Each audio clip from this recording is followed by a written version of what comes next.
مشکوک لوبغاړی. آیا شهزاد رښتیا هم افغانستان سره خیانت کوي؟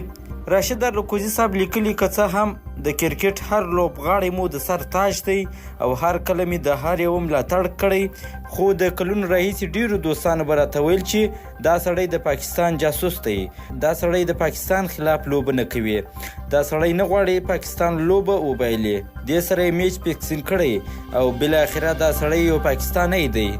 خو ما به له هر یو سره مخالفت کاوه او پر دې خبرو به غوسه کېدم. شهزاد محمدي در یادومه، هغه څوک چې د افغانانو د زړونو ګټلو سره سره د ځینو خلکو په ذهنونو مختلف سوالونه پیدا کړي او پیدا کوي یې. که د افغانستان او پاکستان څو لوبو ته کتنه وکړو نو د اسیا کپ په لوبه کې شهزاد ځینې داسې ښکاره غلطیانې وکړې چې د پورته خبرو لپاره د سین په معنا وه، خو بیا هم فکر مو وکړ چې دا لوبه ده، هر څه پکښې کیدای سي. خو په بیګانه لوبه کې چې افغانستان او پاکستان د نړیوال جام لپاره یوه تمریناتي لوبه وه، شهزاد محمدي داسې کارونه وکړل چې بالاخره زما د صبر کاسه هم راډکه سوه او هغه دوستانو ته چې مې پورته ادعاګانې لرلې ورته تسلیم سومه. د لوبې ښکاره او قصدي تېروتنې د نبي په اور کې یو ځل سټمپ پرېښودل، بیا هم د نبي په اور کې کیچ مس کول او په توپ نیولو کې بیکاره کیپینګ. بالاخره د دې سړي په دې کارونو زړه یخ نه سو، نو کله چې د بیټینګ پانۍ شو نو د یو څو زړه نازړه منډو په جوړولو سره یې د پښې درد بانه جوړ کړ او لوبه یې پرېښوده. آیا د شهزاد حالت دومره خراب و چې لوبه یې باید پرېښې وای؟ کوم په یاد وي په غوراوي پړاو کې اصغر په عملیات سوي حالت کې هېواد ته لوبه کوله او همداسې په آی پی ایل کې شین واټسن چې له پښې وینې روانې وې خو بیا یې هم خپل ټیم ته لوبه وکړه. آیا شهزاد نه پوهېده چې د دې لوبې ګټل افغانانو ته د نړیوال جام د ګټلو حیثیت لري؟ هیره دې نه وي چې د شهزاد محمدي مور پاکستانی ده او لا تر اوسه یې کور په پاکستان کې دی، خو پلار یې بیا د ننګرهار دی. د معلوماتو له مخې کوم سند نه لرم نو دا هم یو بل علت کېدای سي.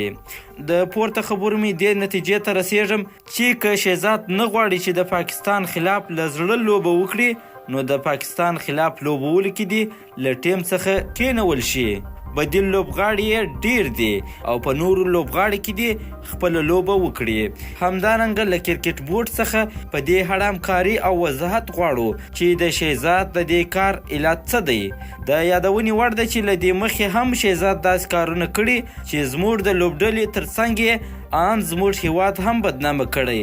یو ځل یې غیر قانوني درمل کارولي وه چې هغه په ثبوت سوله او بیا څو ځلې بیټ باندې د توپک سټیل د لوبې په میدان کې کړی و چې دې سره هم د ډیرو د خندا سو. او بل دا چې څو ځلې د انپیرانو او نورو لوبغاړو سره یې لانجه کړې. موږ وایو زموږ او د هیواد نوم هسې هم بد ده، نو هر لوبغاړی باید کوم داسې حرکت ونه کړي چې ټوله دنیا زموږ په اړه لا غلط فکر وکړي. کله چې یو بین المللي لوبغاړی داسې یو کار کوي نو معلومه خبره ده خلک به همداسې وایي چې د دوی یو ښه ګرځېدلی کس داسې کارونه کوي، نو د عادي افغانانو به څه حال وي؟ دوستانو خپل نظر مو د شهزاد په اړه راسره شریک کړئ چې رښتیا هم شهزاد د پاکستان سړی دی او له افغانستان سره خیانت کوي؟ او د دغسې جالبو ویډیوګانو دپاره زموږ چینل هم ضرور در سره سبسکرایب کړئ.